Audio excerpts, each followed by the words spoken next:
The top 4 scorers will advance to the second round. Did you say 41-7 for Ron Harper? 41.7, and as a matter of fact, that does put him in second place.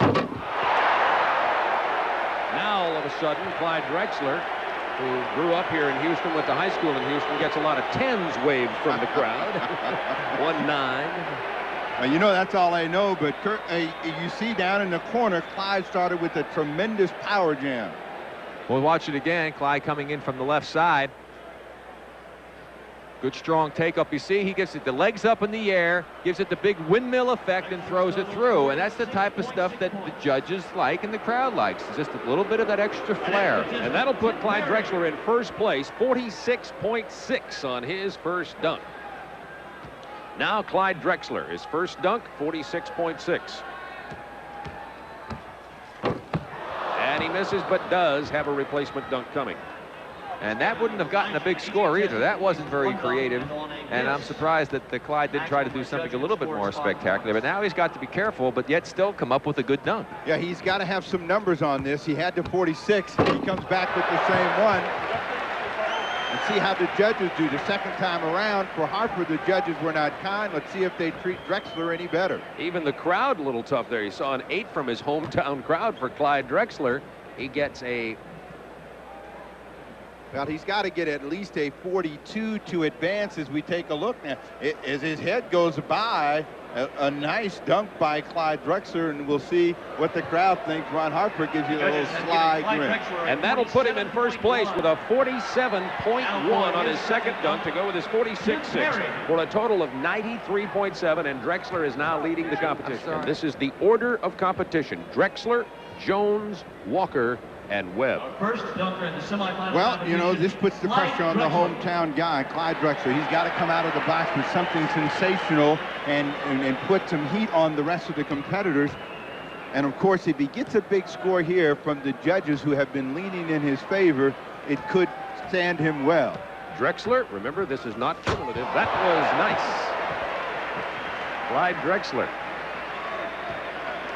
On his first, there are 2 dunks in the semifinals also, then 3 dunks in the championship round. What makes this look good, I think, Steve, is the fact that he goes the opposite way. He's going to spin with his right shoulder going back towards the inside. That's not the normal strength way to go when you're a right-hander, and it puts a tough angle on, but he takes it off very strong. Didn't quite get it through without touching the rim, as you can see, and gets a 47.3, I believe, on that as he comes back in again with another look at it. Didn't quite get the elevation, I think, that he would have liked to be able to throw it through stronger. Clyde Drexler with a 47.3. That's his highest score of the day. Remember, the scores from the first round do not advance. And Larry Nance, the former champion, you see Nick, he loves it. Cliff Livingston, his other teammate in the back, giving the 2-5 signals. Hometown favorite Clyde Drexler missing on his second attempt. Along with Rick Barry and Steve Jones, this is Bob Neal from the Summit in Houston, Texas. We're in the semifinal round of the 1989 Slam Dunk Championship. Clyde Drexler with the windmill. Well, the first windmill was more dramatic and certainly more powerful, and he blasted it off the back of the rim, and so he came back with the same one. We'll see how the judges do, but you'll see Clyde come in, and his concern now is to get it in. He cranks it up and drives it home. You'll see the slam cam come in. This is like driving a nail. He just takes the hammer and chops it on top. And 1/10 of a point behind Spud Webb on his second dunk. Drexler's second, a 47.7. Well, that should get him into the final at 95 for a total. It'll be a challenge for the other competitor, Clyde Drexler, a 48.9 on the first dunk. Today, we have yet to have a 50 score, and usually there are several. Remember, this year we have gone to the decimal system, and that is definitely, I think, reducing the numbers of 10s that are being handed out by the judges. Well, we're going to see what happens as Drexler takes a little time to count it off. He may go back to the end of the runway and do the dunk that Dr. J made famous and Michael Jordan refined. As we take a look at all of the players, the crowd is going to respond to this, and we'll see just how high the Clyde can fly today.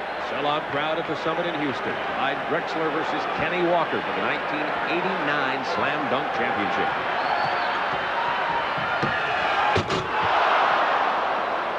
Well, I'll tell you this, he certainly should get some points for the ball bouncing off the rim higher than any I've seen. Of course, he'll replace that dunk, but this really puts the pressure on Drexler, because remember, there are 3 dunks in this round, and the player may elect to replace only 1 dunk. Well, we're watching him again. Now, I don't know why he dribbled the ball so much. Now he starts to finally run and get his momentum. 1 step inside, had the knees up, just didn't quite have enough elevation, perhaps an inch difference.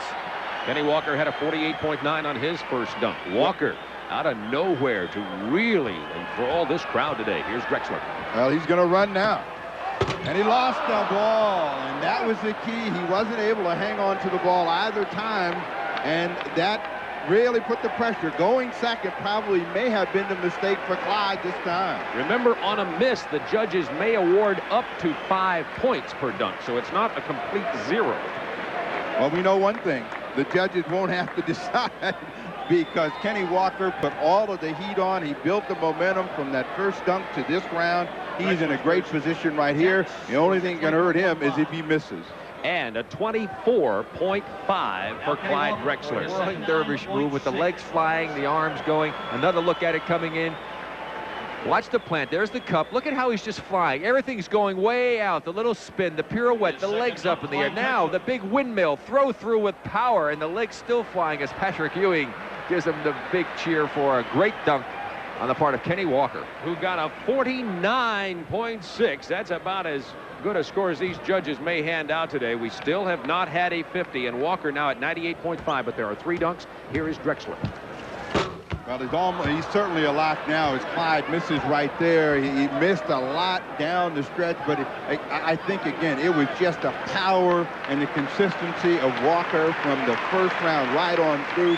He got better. Everyone else fell off a little bit, and Clyde didn't get any of his best stuff home in the final round. And Kenny Walker with a 148.1 wins the championship to join the likes of Nance, Wilkins, Webb, and Jordan. And now let's go to center court and Craig Sager. Well, thank you, Bob. Clyde Drexler had the fans on his side at the beginning, but Sky Walker, I guess, just took the fans out of it. He was sensational today. Unbelievable. The guy gets up to where no man has ever gone before. He's a sensational dunker. You don't feel bad at all then? Well, when you're beaten, he won it fair and square, and got to give him credit. He deserved it. You tried to win it with the one that Julius Erving made famous, and then Michael Jordan won with last year. What happened? Well, you know, the first attempt, really, you give it pretty much all you've got. The second attempt, you're just hoping that you can make it, and it kind of slipped out of my hands there. Had no control. Okay, thanks for being with us. Back to Bob.